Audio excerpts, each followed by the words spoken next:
O sea, es un fenómeno muy interesante, muy complejo, en el que en el fondo lo que tenemos son elecciones más democráticas, vamos a decirlo así, ciudadanía también más exigente. Los cambios constitucionales que al presidente le importaban los efectuó en la primera mitad de su sexenio, ¿no? Cambiar la constitución en México, así está establecido en la propia Carta Magna, no es tan sencillo, porque pasa por diferentes etapas de control, ¿no? Pero se ha dado.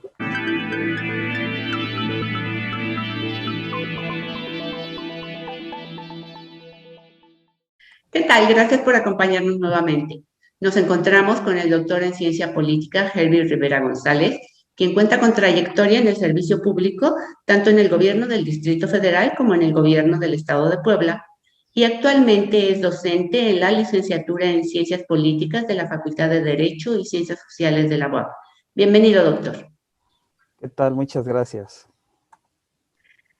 Hace unos días se celebraron las que fueron llamadas las elecciones más importantes de la historia, no solo por el número de puestos de elección popular en juego, sino porque algunos consideraron que sería una suerte de referéndum a la gestión de López Obrador y de los gobiernos morenistas. ¿Coincide usted con esta opinión? ¿Fue un referéndum?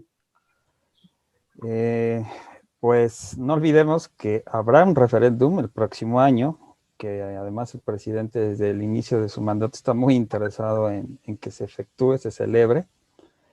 Fue una elección intermedia, como las que se han venido dando desde hace muchos años. Claro que había ahora un interés particular de fuerzas opositoras y un sector descontento con las decisiones y políticas del actual gobierno, como es natural además en una democracia, ¿no? Que en un discurso lo llevaron a llevarlo a un rango de referéndum. Ahora, si vemos los resultados, pues no le fue mal, vamos a decirlo así, ¿no?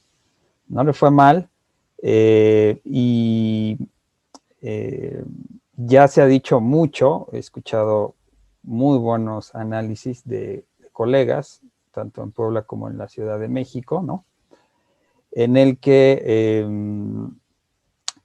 establecen que sí tuvo una disminución y es evidente, el desgaste del gobierno es natural, desde los municipales hasta el federal, que se vio reflejado en la disminución de su bancada. Sin embargo, con las coaliciones electorales, que son figuras que se consolidan cada vez más, que es la unión de partidos, ¿no? Logró la mayoría simple, ¿no? Hay un discurso muy machacante en medios de hablar de una mayoría calificada, que la verdad no recuerdo que se haya discutido esto en elecciones anteriores, dado que lograr una mayoría calificada en un ambiente democrático es muy complicado, ¿no? Doctor Rivera, vamos a dar un vistazo rapidísimo. Si bien Morena perdió votos, como usted mencionaba, en comparación con 2018, ganó 11 de 15 gubernaturas en juego. La mayoría simple del Congreso de la Unión, buena parte de los congresos estatales en el país, aunque perdió 9 alcaldías en la Ciudad de México. El PRI perdió 8 de los estados que gobernaba y el PAN 2. El PRD fue el partido que más votos perdió. ¿Quién, pues, ganó tras estos comicios? Ganamos nosotros como ciudadanos al eh, elegir a nuestras autoridades municipales, a nuestros representantes a nivel local y federal, en el sentido que los ciudadanos lo deseamos y lo queremos, ¿no? Hay también voces que enaltecen la labor de un órgano electoral, que me disculpen, pero es su trabajo, para eso se les paga y se les paga mucho dinero, lo tienen que hacer y lo tienen que hacer bien, ¿no? Y como bien lo dice, la pluralidad es la que gana, ¿no? Porque Morena en la Ciudad de México le fue muy mal, ¿no? Perdió más de la mitad de las alcaldías, recordemos que ahí es la figura, ¿no? Sin embargo, a nivel país le fue muy bien, ¿no? Le fue muy bien porque se consolidó como una fuerza política en donde hasta los que nos dedicamos a seguir estos temas, ¿no? Nos sorprende, ¿no? Y a nivel de Congreso, que era la tendencia de la coalición opositora y de otros grupos, ¿no? Incluso ir por restarle la mayoría, pues no lo lograron. Claro que no quiere decir que todo son buenas noticias para el gobierno, ¿no? A reserva de que se hagan estudios más a profundidad, porque ya han salido algunos, sobre todo de encuestas de salida, los sectores medios o la clase media en México, al parecer, fue la que en esta ocasión rechazó más y lo demostró en las elecciones, las políticas del gobierno, ¿no? Se tendrá que hacer nuevamente, insisto también, en un estudio más a profundidad y por supuesto que al propio partido gobernante y al gobierno federal le van a interesar mucho el porqué de este comportamiento electoral que contrasta con el anterior del 2018 donde no nada más las clases medias, sino las clases populares también le hicieron este efecto de ola, ¿no? Que vimos todos, ¿no? Hay, ahora que menciona algunas encuestas de salida, hay algunas que señalan que en las elecciones de este pasado 6 de junio, Morena perdió apoyo entre jóvenes y la población con estudios superiores, que en 2018 votaron muy mayoritariamente por López Obrador. Le planteo dos posibilidades. ¿Los jóvenes ya se sienten ajenos a las propuestas de Morena y del presidente o se sienten defraudados por los resultados que ha dado este gobierno? Considero que todavía es prematuro una aseveración de ese tipo. Se podría manejar como alguna hipótesis de trabajo, el que la pandemia, por supuesto, el resultado de la pandemia que llevó a una crisis económica, y los números son muy claros, ¿no? Afectaron, por supuesto, que a una amplia franja de la población, ¿no? México todavía es un país, todavía quiero decir, porque dentro de algunos años no lo haremos, de jóvenes, ¿no? Sí hay políticas enfocadas a los jóvenes en este gobierno, sin embargo, pues no alcanzan para todas las necesidades, ¿no? Probablemente ahí se encuentra una explicación, jóvenes y sectores medios, en los que la propia pandemia, la crisis económica que fue brutal, ¿no? Y que apenas hay números positivos, ¿no? Pero además tardará mucho tiempo, ¿no? En ver resultados, hayan afectado a un sector de la población que la propia teoría nos dice que en elecciones pues, castiga al gobierno en turno, ¿no? Como politólogo, ¿cuál es tu opinión sobre la reacción de algunos grupos frente a los resultados electorales de la Ciudad de México? Hay quien pretende dividir a los habitantes de las alcaldías. ¿No se trata de una nueva manera de generar mayor polarización entre los ciudadanos? ¿Cómo entiende usted esto?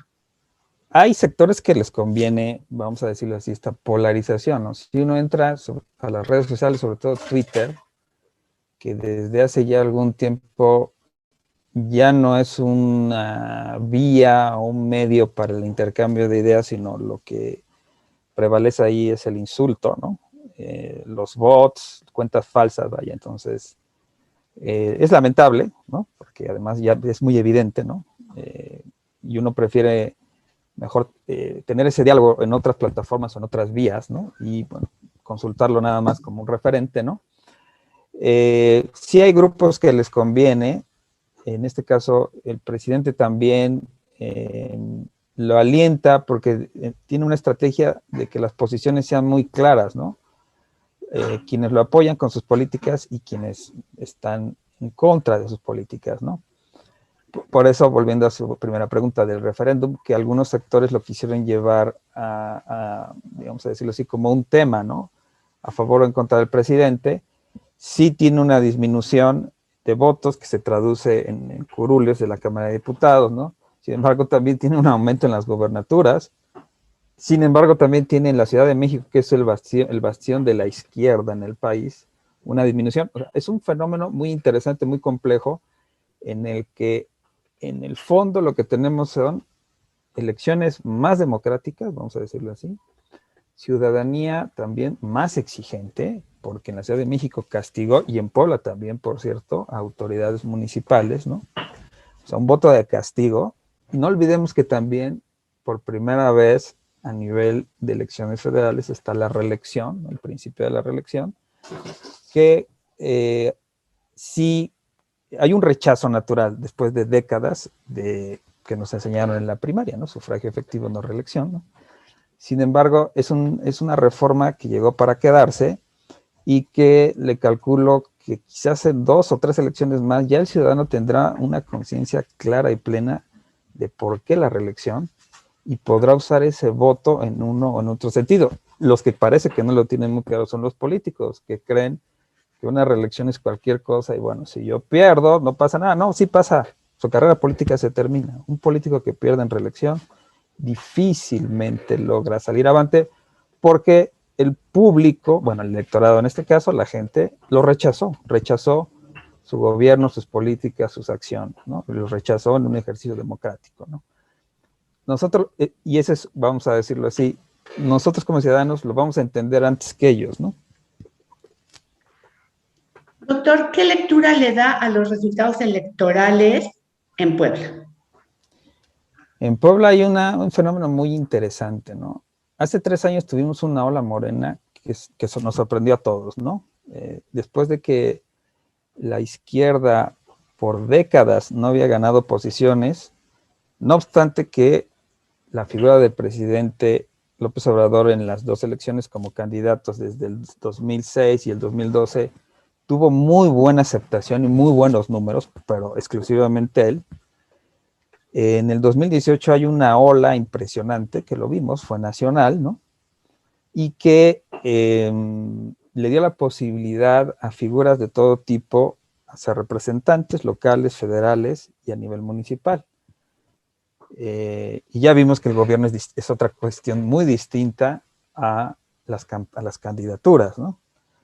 Y que no basta refugiarse ni mencionar la figura de la 4T y del presidente, porque además el presidente tiene muchos problemas que resolver, ¿no? Y además, digamos que su figura es la que está con números muy buenos de aceptación y esos números se pensaba se iban a trasladar como una fuente, ¿no? Pues ya vimos que no es así. Ya vimos que cada representante a nivel local, a nivel federal y cada presidente o presidenta municipal tiene que ganarse en el ejercicio del gobierno esa aceptación, ¿no? Y no lo hicieron en la mayoría de los casos, ¿no? Claro que hay una oposición que su labor es la crítica, ¿no? Y que aprovechó muy bien las circunstancias, una circunstancia también nacional, porque sí hay también, ¿no? A reserva de que se estudie más a fondo, un voto de rechazo a Morena en lo nacional, ¿no? Que se tradujo en votar por diputados, candidatos a diputados locales y federales, y por supuesto a presidentes municipales, de esta coalición, ¿no? Que la capitalizó muy bien, ¿no? Hemos pasado 2 importantes procesos electorales de manera reciente. El de 2018, en el que la ola morenista inundó prácticamente al país, y ahora esta elección, que si bien es intermedia, sí registró mayor afluencia de votantes, mayor interés. Con todos estos procesos que han pasado, y a reserva, como usted dice, de estudiar en particular cada caso, ¿piensa que como ciudadanos estamos avanzando hacia una mayor conciencia cívica, a involucrarnos más, a estar más informados? La ciudadanía sí respondió bien. Esperemos que esto sea vamos a decirlo, vayamos avanzando, porque la democracia así es, son pequeños pasos que siempre está en riesgo que involucionemos, ¿no? También había un discurso que estaba en riesgo la democracia, yo nunca la vi en riesgo, y tanto que no la vi en riesgo que ahí están los comicios, ahí están los resultados. Sí hay sectores que me parece que todavía están anclados en una mentalidad del pasado, donde han incendiado urnas, o sea, ya me refiero aquí no a autoridades, sino a ciudadanos, ¿no? sí nos falta en ese sentido, y ahí el INE tiene un papel clave, ¿no? De educación cívica, ¿no? Ahora, si las elecciones son más libres, más justas, con piso parejo para todos, pues no nos queda más que aceptar el resultado, y si estamos interesados en participar, bueno, pues la propia ley nos faculta, ¿no? A ser militantes, a participar en una campaña, ¿no? O simplemente a, como bien lo comentó, estar informados, escuchar las propuestas y el día de la elección salir y acudir a votar, ¿no? Doctor, para terminar, regreso a un tema que parece preocupar a mucha gente. Ahora que Morena no contará con la mayoría calificada en el Congreso, ¿se puede descartar la posibilidad de que se realicen cambios constitucionales, los que pretende el presidente, o los sacará adelante con el apoyo de otros partidos, incluido el PRI, como él mismo lo mencionó? Los cambios constitucionales que al presidente le importaban, los efectuó en la primera mitad de su sexenio, ¿no? Tuvo que ser con el apoyo, en este caso del PRI, porque ni aún sumada la coalición que lo llevó al poder lograba los 334 legisladores que requiere, pero no solo eso. Recordemos, pero que para cambios constitucionales requiere también una mayoría calificada en el Senado y requiere la aprobación de, ahí sí, la mayoría simple de la legislatura. O sea, cambiar la Constitución en México, así está establecido en la propia Carta Magna, no es tan sencillo, porque pasa por diferentes etapas de control, ¿no? Pero se ha dado y se dio en el sexenio pasado, vuelvo a repetir, ¿no? Con este Pacto por México, en el que se hicieron cambios constitucionales en áreas como energía, como educación, procuración de justicia, ¿no? Hicieron cambios en la Carta Magna y la propia ley lo establece. Me llama la atención que hoy se tenga mucha presión y mucha atención sobre eso. Habrá, pues, más o menos yo sigo las conferencias matutinas y las declaraciones del presidente, pues no está muy animado ya en hacer cambios, dado que los que a él le interesaban los logró en la anterior legislatura. Se especuló incluso que se haría una nueva constitución en la anterior legislatura. El presidente fue muy claro, ni reforma fiscal ni nueva constitución, ¿no? Es muy difícil que cambie de parecer ahora cuando las circunstancias son distintas. Lo que él querrá es terminar bien su sexenio, concluir sus magnas obras, ¿no? Que es, vamos, uno de los pilares de su gobierno, ¿no? Y ya lo logró porque ya tiene la mayoría e intentará, por supuesto, que su legado trascienda con otro candidato, ¿no? Porque yo veo muy difícil este tema de la reelección, no obstante que el presidente juega con eso, digo, es alguien un polemista hábil, ¿no? Pero para hacer una reforma a nivel de reelección presidencial, se tiene que hacer un cambio en la Constitución, ¿no? Ya vimos que no va a ser tan sencillo, ¿no? Más bien juega con eso, juega con esa idea, pero sí ha dicho en muchas ocasiones, eso sí también lo he visto, que no se reelegirá, ¿no? No obstante que hay un sector de los oponentes que les gustaría que se reeligiera, ¿no? Pues para decirles, se los dije, es complicado y México, la verdad, como lo habíamos comentado, también ya se ve un camino hacia una mayor cumplimiento de las leyes, ¿no? Porque este régimen autoritario en el que vivimos durante décadas era uno de sus principios, ¿no? Aplicaba las leyes a conveniencia, ¿no? Entonces, lo vimos ahora en elecciones, ¿no? Yo no vi a nivel federal una operación política como lo había en otros momentos, ¿no? O sea, que era a veces hasta evidente, ¿no? Entonces, ahí se ve, vamos a menos el cambio, ¿no? Y esperemos que así siga. Lo que requerimos es que a nivel Estado y a nivel de Estados de la República y a nivel municipios, donde al parecer todavía hay autoridades que no tienen muy claro, ¿no?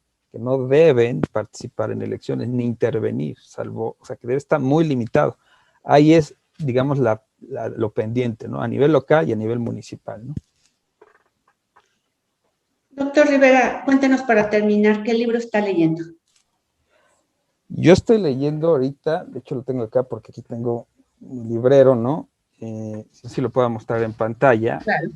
Es una biografía de el que considero el autor de espionaje más célebre del siglo pasado, ¿no? Que es un inglés que su seudónimo es John Le Carré, falleció hace, parece que hace un par de años, ¿no?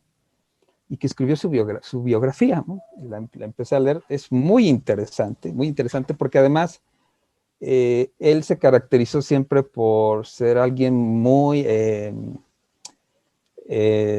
al contrario de otros escritores, ¿no? Que les encantan los reflectores, eran bastante reservado en su vida, ¿no? Casi no hacía apariciones, era leído y admirado incluso por escritores, por grandes escritores, ¿no? Entonces él decidió lo que, pues yo creo que todos los escritores, los grandes escritores, están obligados a hacer, ¿no? Su autobiografía, ¿no? Y esa es la que estoy leyendo, ¿no? Ha sido muy grato platicar con usted, doctor Rivera. Gracias. Gracias a ustedes y yo espero que mis palabras puedan ayudar a las personas, a los ciudadanos, no a los especialistas, digo, sino a todos, a tener un poco de perspectiva, ¿no? Que eso es lo que yo he notado que se ha perdido, porque o se está en contra o se está a favor. No, hay matices y muchos matices, ¿no? Así es. A todos ustedes nos veremos pronto. Déjanos tus comentarios y si te gustó, dale like.